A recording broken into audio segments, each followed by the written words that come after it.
The Last Thread, Part 1, The Weight of Silence. The apartment smelled like lavender and old wool, a smell that had been Lillian's constant companion for 43 years. She sat at her sewing machine, the same Singer her husband Robert had bought her in 1982, its motor humming a familiar lullaby as she guided fabric beneath the needle. Her hands moved with the precision of someone who had spent a lifetime translating thread into survival. Outside, the Chicago wind rattled the windows of her third-floor walk-up. November had arrived with its usual cruelty, stripping the trees bare and turning the sky into a canvas of endless gray. But inside, Lillian maintained her small universe of order. Spools organized by color, buttons sorted by size, patterns folded and filed in the oak cabinet Robert had built by hand. Robert. 3 months had passed since the funeral. 3 months since she'd watched them lower his casket into the frozen ground while her son Thomas stood beside her, his hand on her shoulder, his face a mask she couldn't quite read. 3 months since the apartment had become a tomb of memories instead of a home. The doorbell buzzed, sharp and insistent. Lillian lifted her foot from the pedal, and the machine fell silent. She glanced at the clock, 6:47 p.m. Thomas and Diana weren't supposed to visit until the weekend. Her heart did that strange flutter it had been doing lately, the one her doctor said was just stress, but felt like a bird trapped in her ribcage. She moved slowly to the door, her 72-year-old knees protesting each step. Through the peephole, she saw them. Thomas, tall and thin like his father had been, his jaw tight. Diana beside him, her blonde hair pulled back, her expression unreadable. "Mom, open up. We need to talk." Thomas's voice carried through the door, clipped and urgent. Lillian unlatched the deadbolt and chain. "Is everything all right? You didn't call." Diana pushed past her before she could finish, her heels clicking against the hardwood floor. Thomas followed, closing the door behind him with more force than necessary. "We went to Dad's lawyer today," Thomas said without preamble. He didn't remove his coat. Neither did Diana. "You want to explain why you didn't tell me about the money?" Lillian's mouth went dry. "What money?" "Don't play stupid, Mom." Diana turned, her arms crossed. "The savings account, the one Robert apparently filled for decades without telling anyone. $120,000. The number hung in the air like smoke. Lillian gripped the back of her sewing chair. I didn't know," she said quietly. "Robert handled all the finances. He never—" "Bullshit." Diana's voice cut like a knife. "You're telling me you lived with a man for over 40 years and never knew he was sitting on that kind of money? While you were sewing other people's dresses for $50 a pop?" "Diana, please," Thomas started, but his wife silenced him with a look. "No, Thomas. Your mother needs to understand the situation."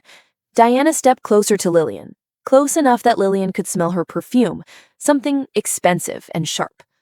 "That money? It's family money. It belongs to all of us, and we need it." "Need it for what?" Lillian heard herself ask, though part of her didn't want to know the answer. "That's not your concern," Diana said. "What matters is that you're sitting on a fortune while we're drowning in debt. Thomas's business is failing. We're about to lose the house. But you just keep sewing your little dresses, pretending you're poor." "I am poor. That money, Robert saved it. It was his life's work. He drove the same truck for 20 years. He wore the same 3 shirts. He saved every penny so that we'd have something if what? If he died and left you alone? Well, congratulations. He did. And now it's time to share." Thomas shifted uncomfortably. "Mom, we're not trying to take everything. We need help.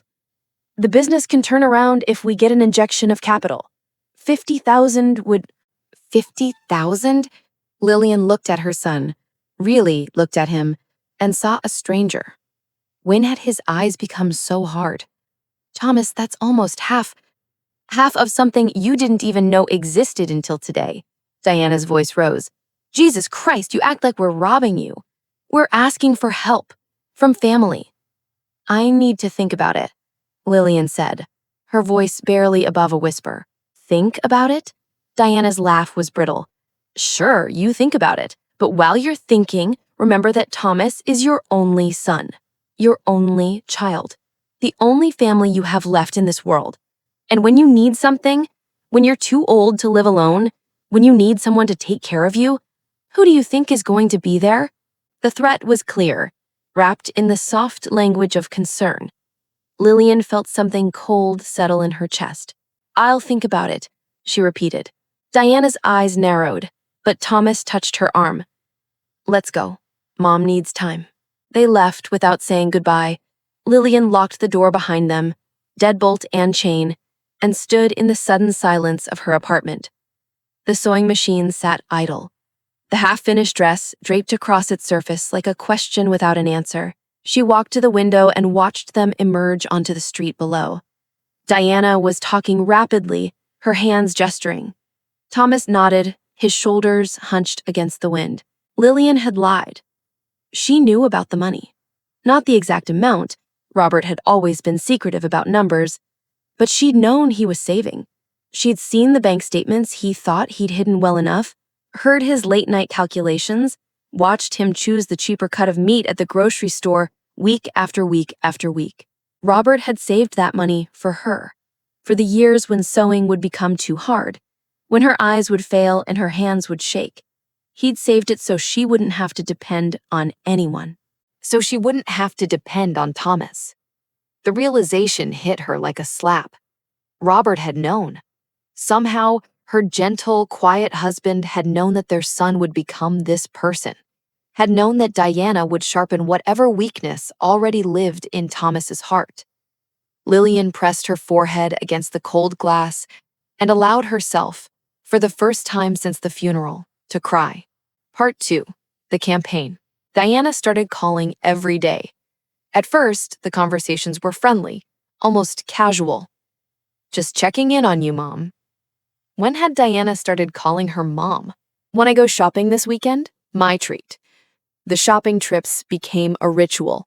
Every Saturday, Diana would arrive in her black SUV, too expensive for someone supposedly drowning in debt, Lillian noticed, and they'd drive to Nordstrom or Macy's, or sometimes the boutiques on Michigan Avenue. "You deserve nice things," Diana would say, holding up a cashmere sweater or a silk scarf. "Robert would have wanted you to enjoy his money."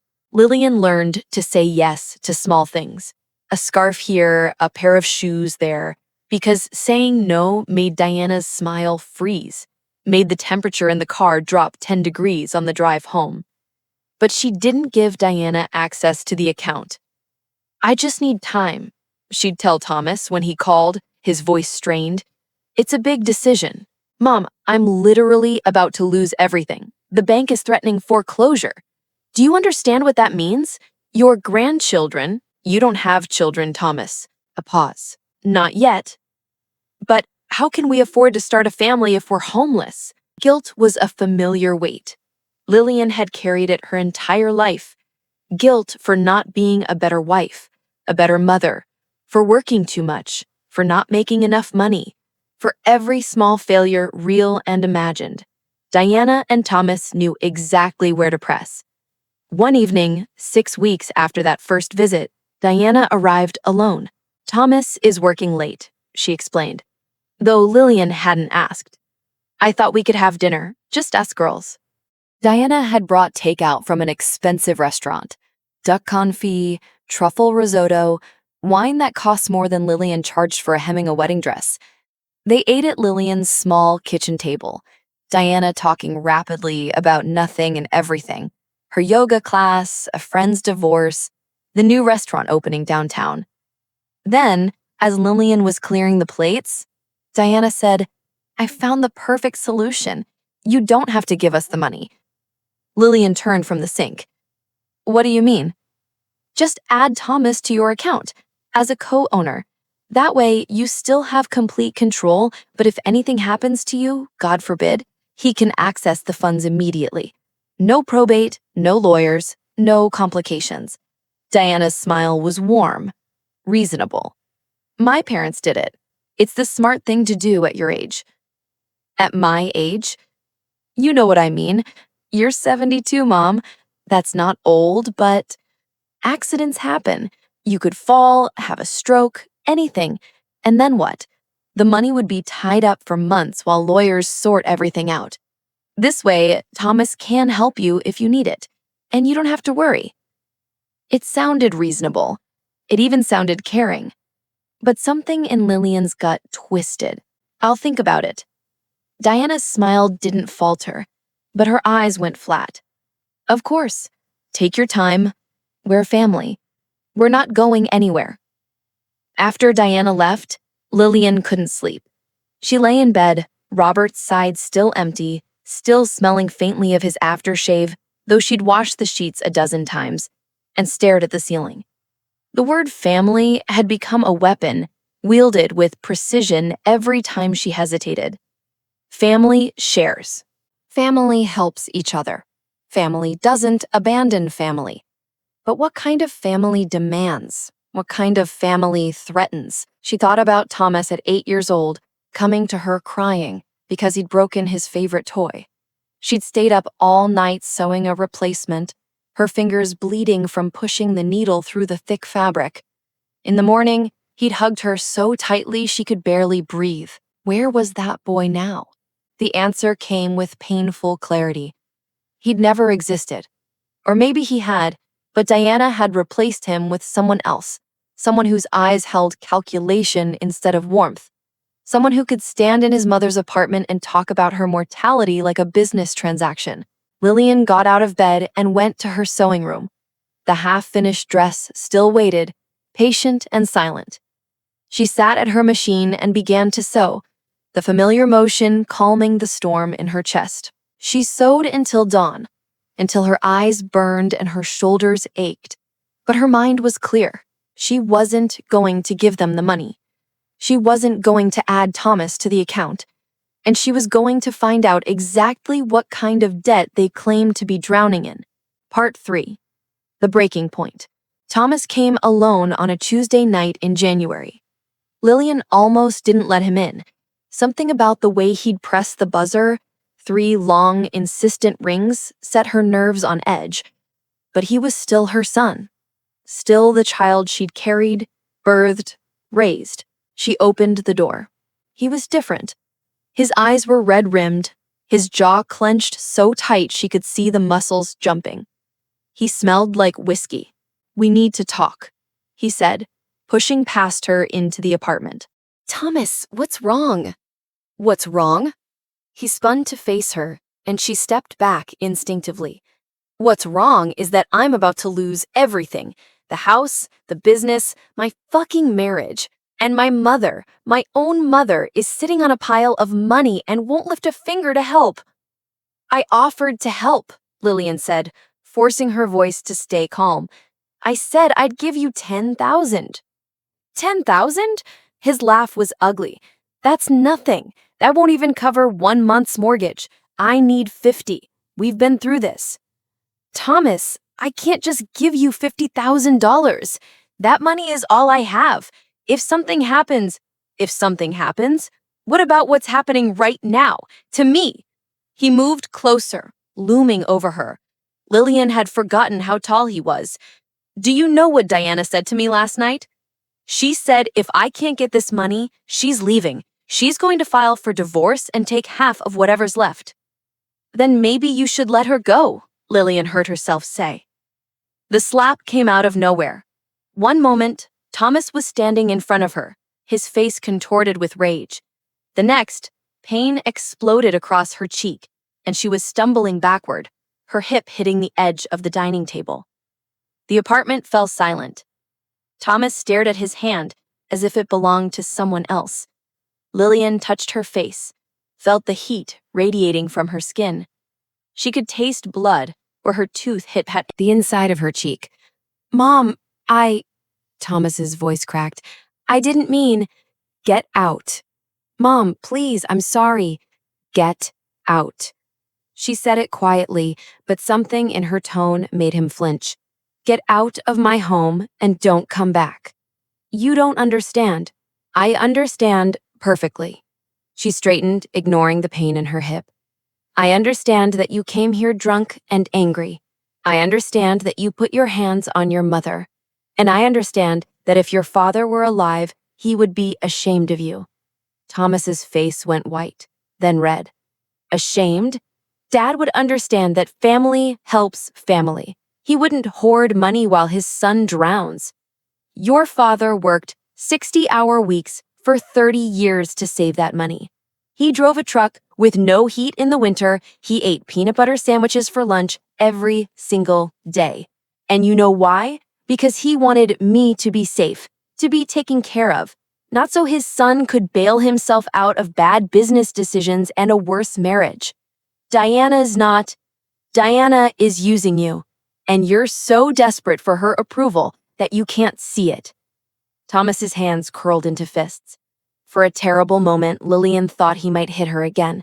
But instead, he turned and grabbed the stack of mail on her counter, rifling through it until he found what he was looking for, a statement from First National Bank. "Give me your password," he said. "No." "Mom, I'm warning you." "What are you going to do, Thomas? Hit me again? Take it from me by force?" She stepped toward him, and he actually backed up. "You're not getting that money. Not one penny. Now get out before I call the police." They stared at each other across the small kitchen.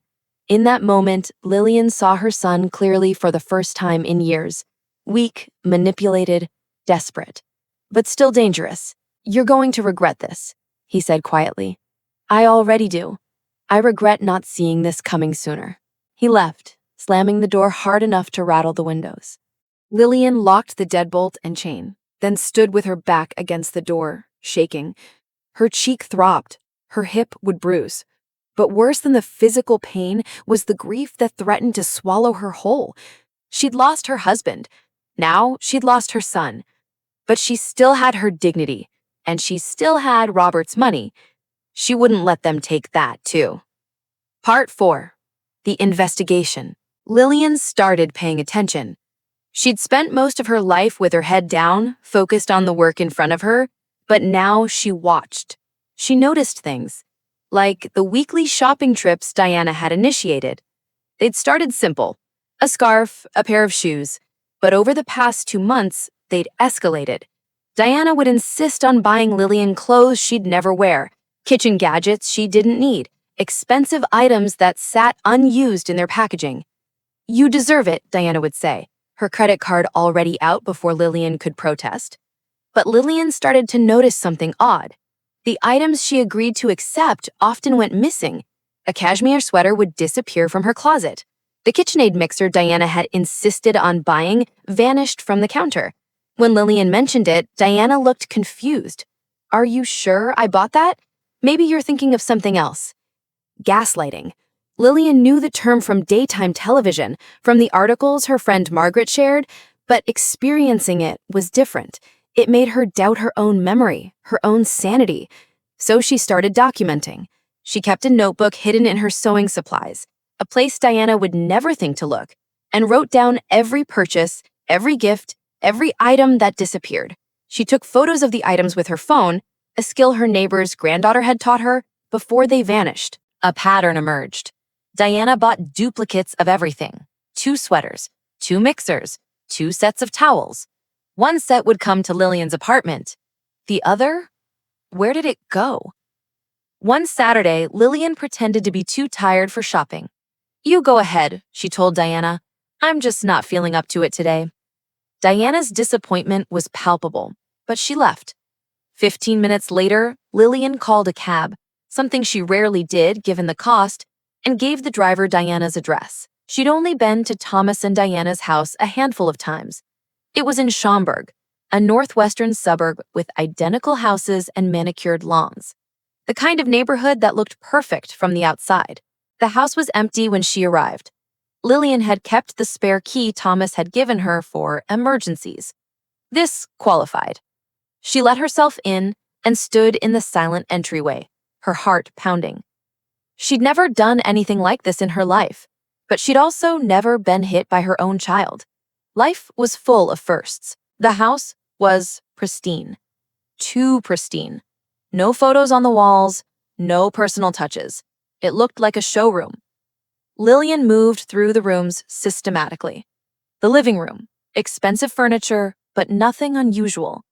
The kitchen, granite countertops, stainless steel appliances, an empty wine rack. Then she opened the garage door. Boxes. Dozens of them, stacked floor to ceiling. And not just any boxes. She recognized the logos. Nordstrom, Macy's, Williams-Sonoma. Her hands shaking, Lillian opened the nearest box. Inside was the cashmere sweater Diana had bought her 2 months ago, still in its packaging, tags attached. Next to it was another sweater, same brand, same style, but in a different color. Both unworn, both clearly meant to be sold. Box after box revealed the same pattern. Clothes, kitchen items, electronics, all purchased with Diana's credit card during their shopping trips. All new, all ready for resale. But there was more. In a box near the back, Lillian found files, dozens of manila folders containing documents, printouts, and photographs. She pulled one out at random and felt her blood run cold. It was a profile. Helen Morrison, widow, age 68, estimated assets, $200,000. Another file. Catherine Brennan, widow, age 71, estimated assets, $350,000.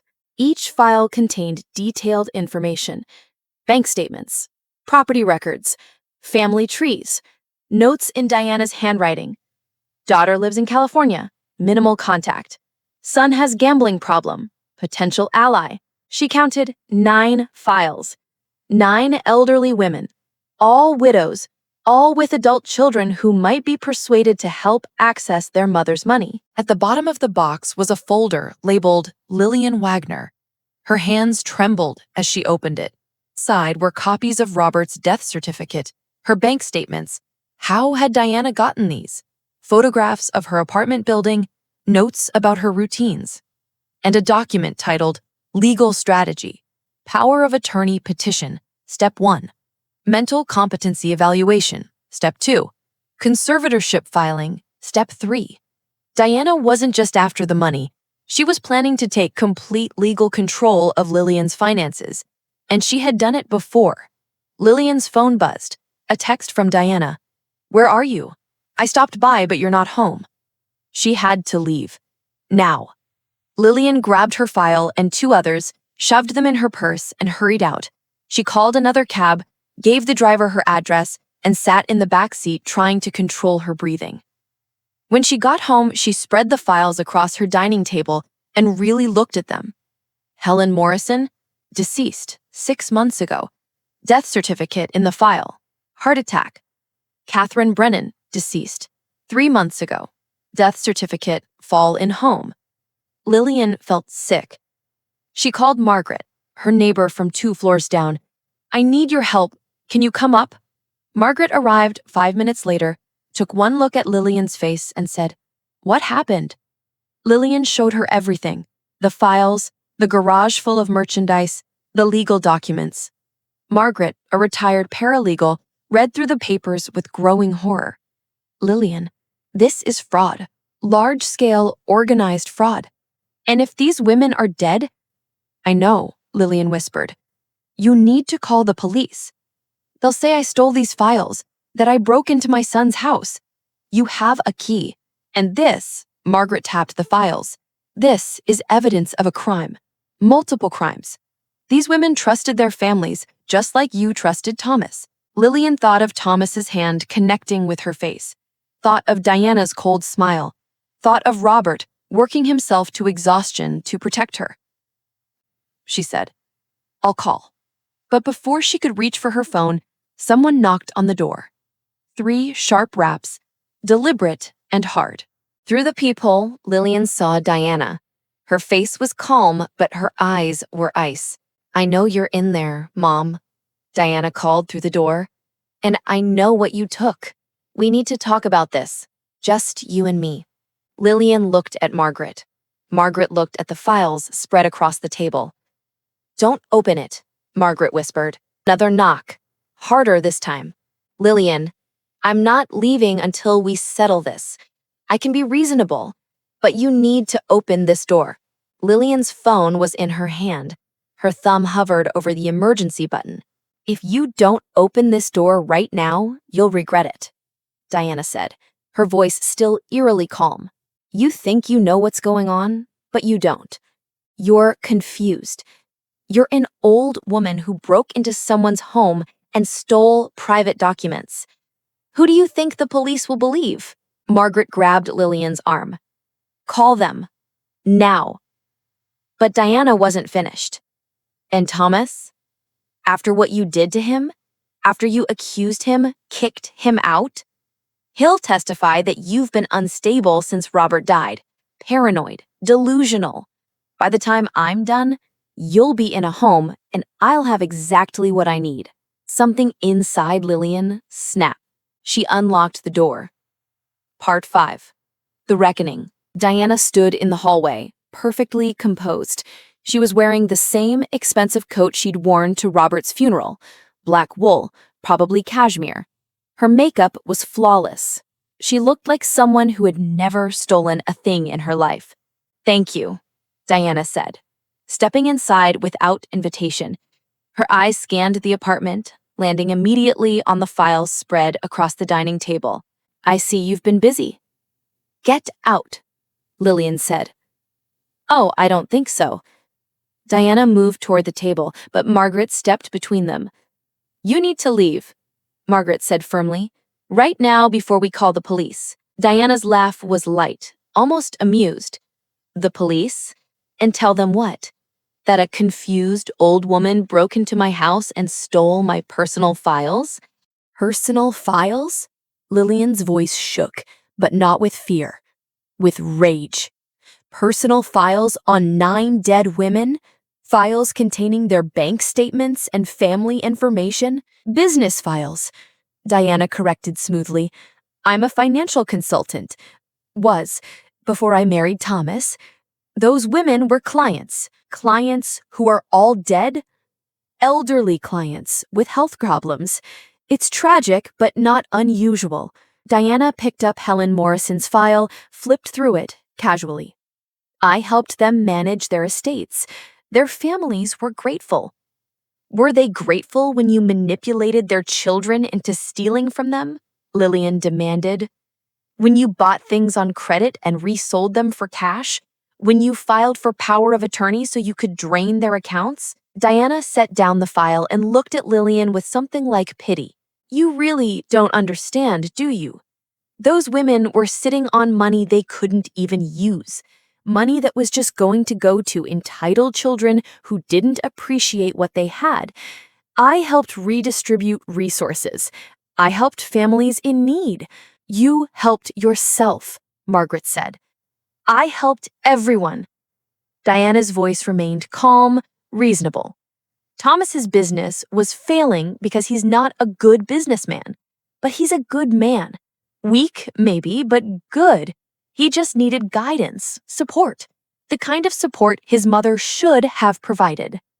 By stealing from me? By sharing family resources. That's what families do. Diana moved closer to Lillian, and Margaret tensed. You're a seamstress, Lillian. You sew other people's clothes for pocket change. What are you going to do with $120,000? Buy a vacation home? Travel the world? No. You're going to sit in this apartment hoarding that money until you die alone and they find you 3 days later. The words were designed to hurt, and they did. But Lillian had spent 3 months grieving, 3 months being manipulated, and 1 night being struck by her own son. She had no hurt left to give. You're wrong, Lillian said quietly. That money was going to keep me independent. It was going to let me live my last years with dignity, without depending on people who would betray me. Robert knew. He knew that Thomas was weak. He knew that someone like you would find that weakness and exploit it. Diana's mask slipped just for a second. Something ugly flashed across her face. Thomas is stronger than you think, stronger than Robert ever was. Thomas hit me. The words hung in the air. Diana's expression didn't change, but Lillian saw the calculation behind her eyes. Did he? Or did you fall? You're 72, Lillian. Unsteady on your feet. Easy to get confused about what happened. I'm not confused, said Lillian. And I'm not afraid of you anymore. You should be. Diana's voice dropped, losing its careful modulation. You think those files prove something?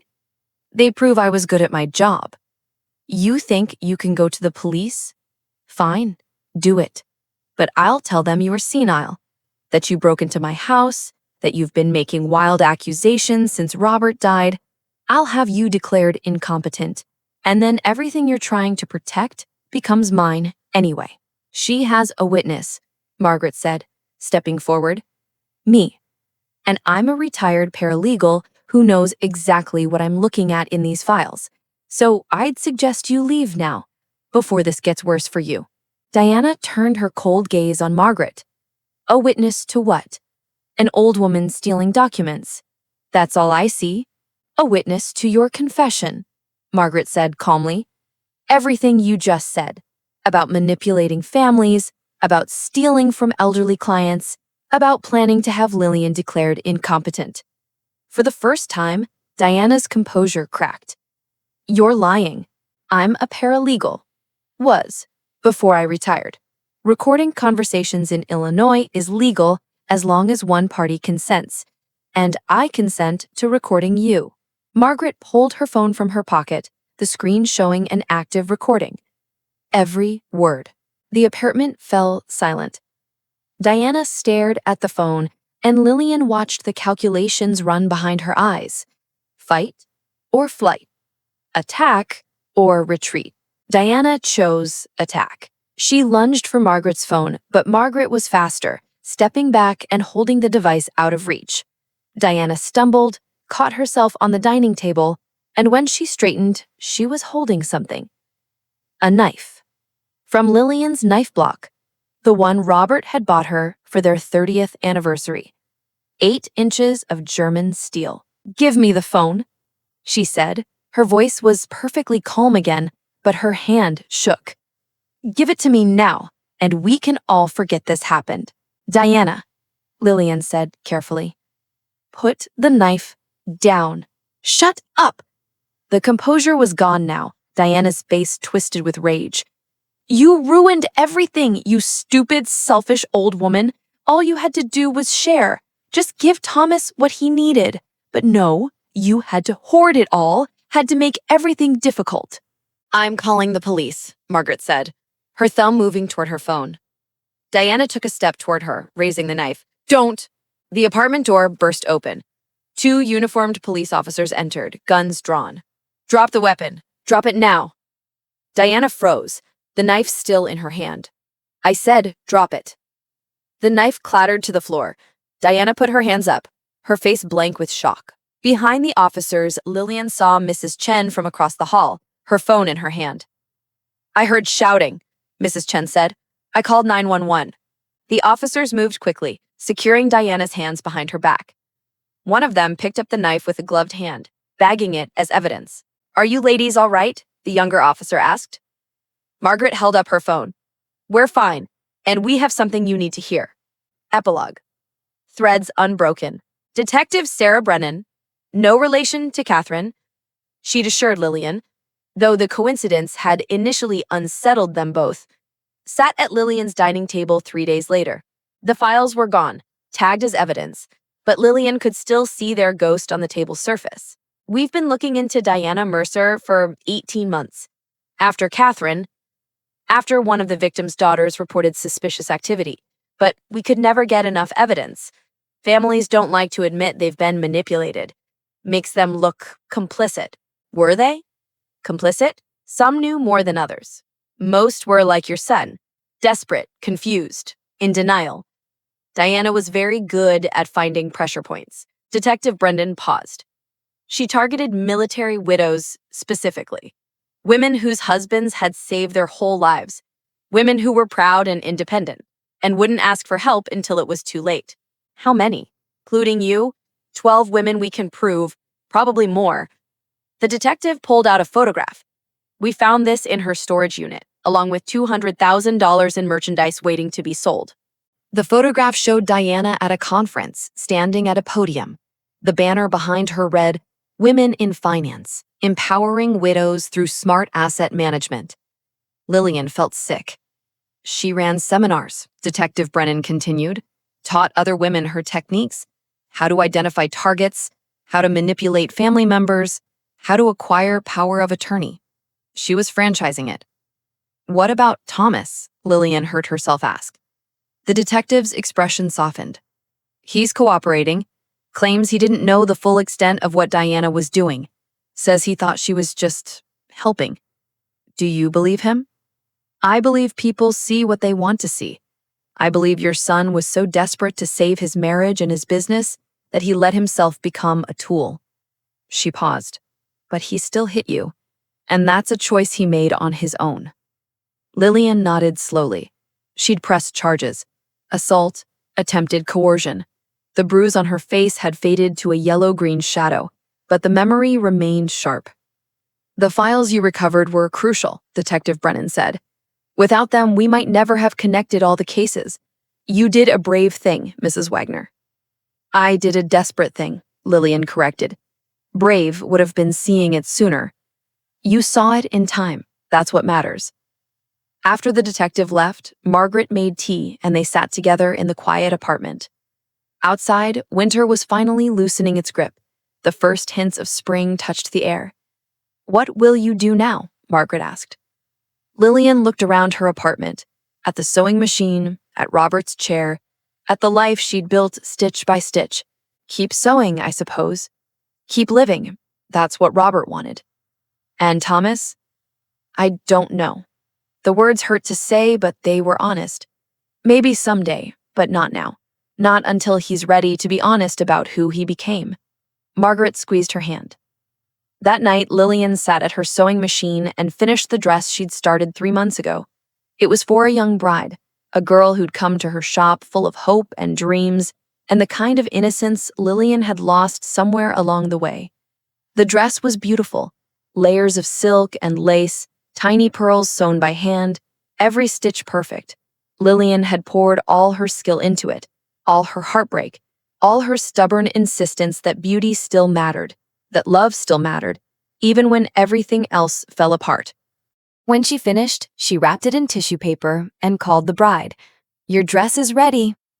The girl's squeal of delight came through the phone, young and bright and untainted by betrayal. "I can't wait to see it.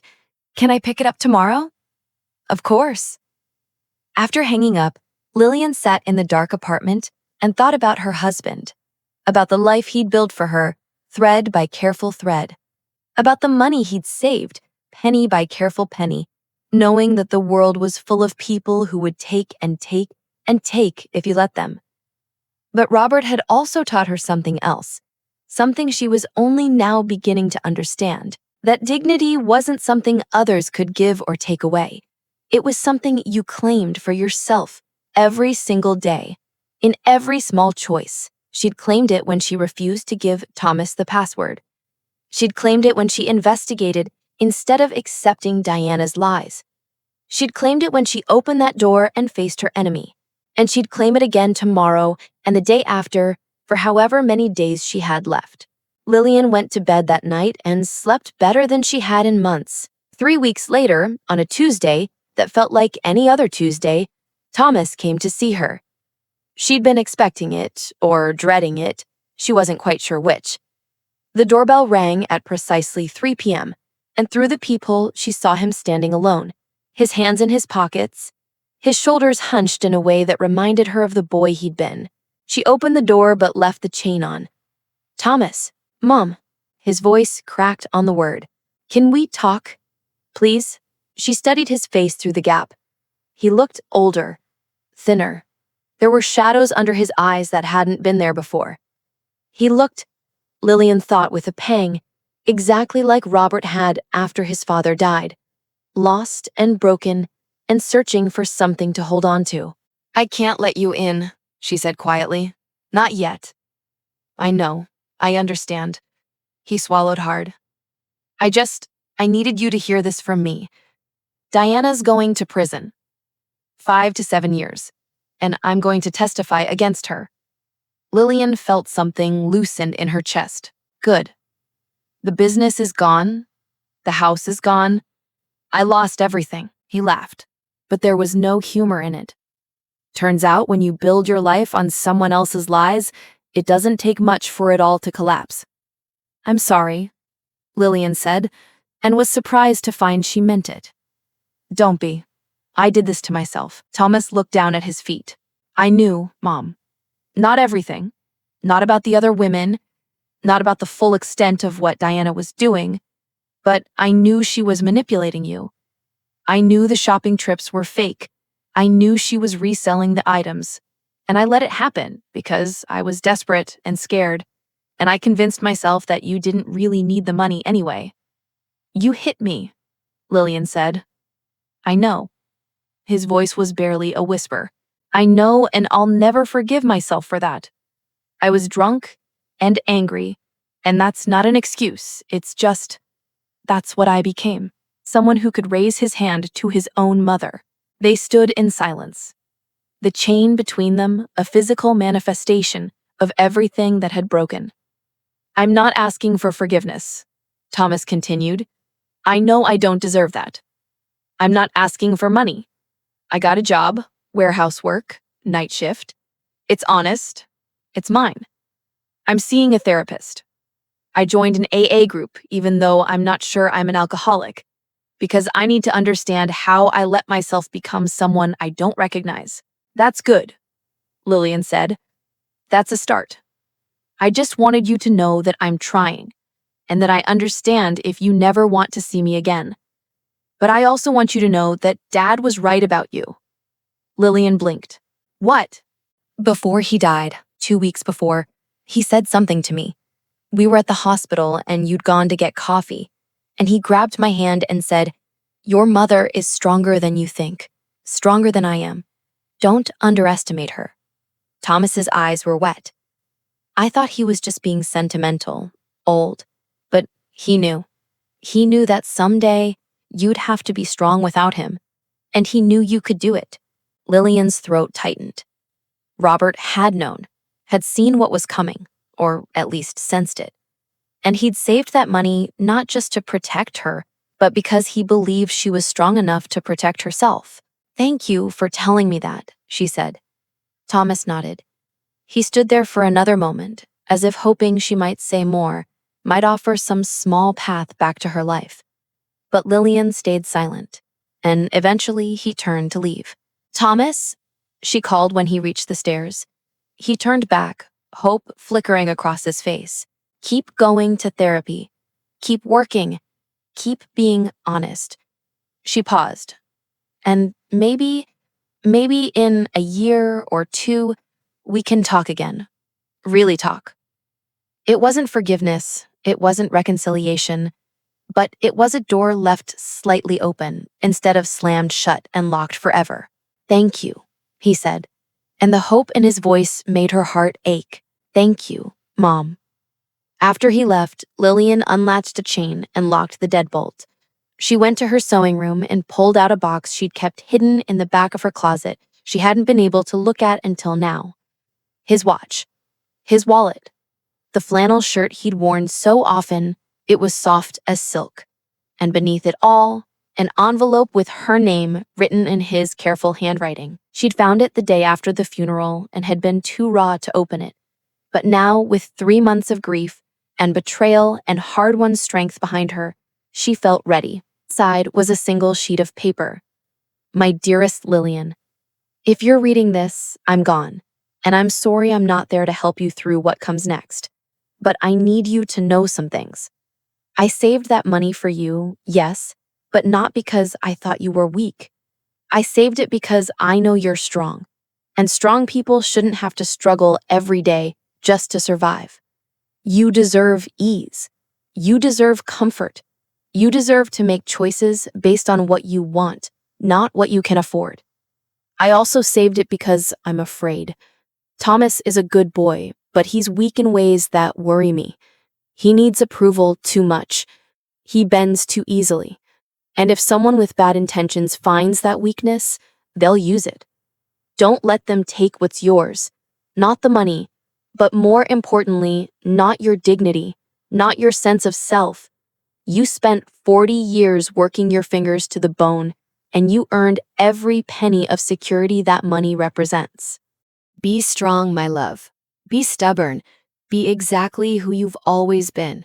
And know that wherever I am, I'm proud of you. Forever yours, Robert. Lillian read the letter 3 times, tears streaming down her face. Then she folded it carefully and placed it in the pocket of her sewing apron, where she could carry it close to her heart. Robert had known, had seen the future more clearly than she'd given him credit for, and he'd trusted her to fight for herself. She'd proven him right. 6 months later, on a bright August morning, Lillian received a check in the mail. It was from the district attorney's office, restitution from the sale of Diana's seized assets. $12,000 split among the victims whose money could be partially recovered. It wasn't much compared to what Diana had stolen, but it felt like justice anyway. Lillian deposited the check, and then did something she hadn't done in years. She went shopping for herself. Not with Diana watching and calculating, not out of manipulation or guilt, but because she wanted to. She bought a new sewing machine, a computerized model with features she didn't fully understand but would learn. She bought fabric in colors Robert would have loved: deep blues and rich greens, sunset oranges and morning golds. She bought a comfortable chair for her sewing room and a small television so she could watch her shows while she worked. And she bought a plane ticket to Seattle, where her childhood friend Sarah had been begging her to visit for 20 years. "It's about time," Sarah said when Lillian called to tell her. "I've been waiting for you to remember you're allowed to have a life." "I'm still figuring that out," Lillian admitted. "Well, you've got time, and you've got friends, and you've got yourself, which it turns out is more than enough." When Lillian hung up, she looked around her apartment, at the sewing machine humming with potential, at the fabric waiting to be transformed, at the life she'd built and defended and claimed as her own. She thought about Diana, sitting in a cell somewhere, her carefully constructed empire reduced to ashes. She thought about Thomas, working his night shifts, trying to become someone he could respect. She thought about all the women who hadn't been as lucky as her, who'd lost everything before they realized they were under attack. And she thought about Robert, who'd known all along that the greatest gift he could give her wasn't money, it was the belief that she was strong enough to protect it. Lillian sat down at her new sewing machine and began to work. She was making a quilt, something she'd never attempted before, something ambitious and complex, and entirely for herself. Each square would represent something: a memory, a loss, a victory, a thread of her life woven together into something beautiful and whole. The first square was navy blue, the color of Robert's favorite shirt. She stitched it carefully, each thread a tiny act of love and remembrance. The second square was red, the color of anger, of blood, of the mark Thomas's hand had left on her face. She stitched it with equal care, because even the painful parts of life deserve to be acknowledged and honored. The third square was green, the color of growth, of spring, of starting over. She stitched it with hope. Outside, the Chicago summer pressed against her windows, hot and alive.